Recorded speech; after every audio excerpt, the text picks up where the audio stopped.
Hello, this is Walt Ford, editor, Leatherneck Magazine. I'm here in the Marine Corps Association's The Marine Shop in downtown Quantico with our videographer, Ron Lund, photographer for the Marine Corps Association for over 30 years. And as we start this look into the January 2012 issue of Leatherneck, I want to start off by saying thank you all very much for your support in 2011. Ron and I, all the Marine Corps Association and Foundation family, thank you very much and wish you the very best for health and happiness. Through your support this year that we're just finishing, 2011, over 8,000 awards were given to recognize excellence to Marines by the Marine Corps Association and Foundation. Some of those awards are right here in this this cabinet behind us that you can see through the video. So we appreciate all that you're doing. Now to get into the January issue. 2012 marks the 100th anniversary of Marine Corps Aviation, born in 1912. This year, beginning with January, Leatherneck will have several feature articles, monthly feature articles, celebrating the contributions that Marine Corps Aviation has made to the Marine Corps operations. The January issue, we kick off with a story about helicopters in the Korean War. Many of you who have studied history know that vertical envelopment really came into its own, got better over the years, but started in the Korean War. So we have a great article covering that for you.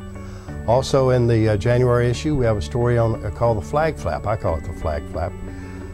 Colonel John Shotwell, United States Marine Corps retired, was the Deputy Director of Marine Corps Public Affairs in 1992, when during the World Series, a Marine Corps color guard came out.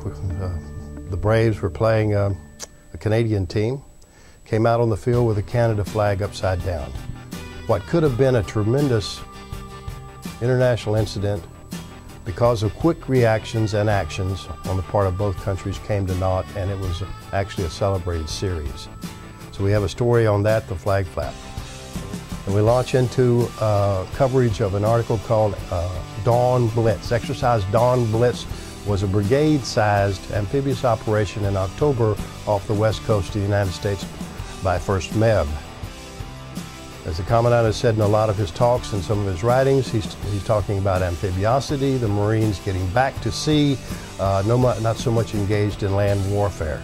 We think you'll enjoy this report on Exercise Dawn Blitz and what the Marine Corps did there.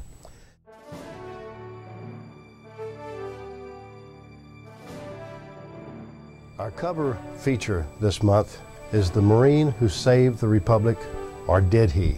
By Dennis Carpenter. It's about Major General Smedley Darlington Butler. General Butler had earned 2 Medals of Honor and 1 Brevet Medal. Some say had the Medal of Honor been authorized for Marine officers in 1900 in the Boxer Rebellion, he would have had 3 Medals of Honor. The article focuses on Smedley Butler being approached by a group of economic barons, asking him to help change the way the government of the United States was leaning. In the 30s, you know, with President FDR, Franklin Delano Roosevelt, we had some of the similar circumstances that we find us in now.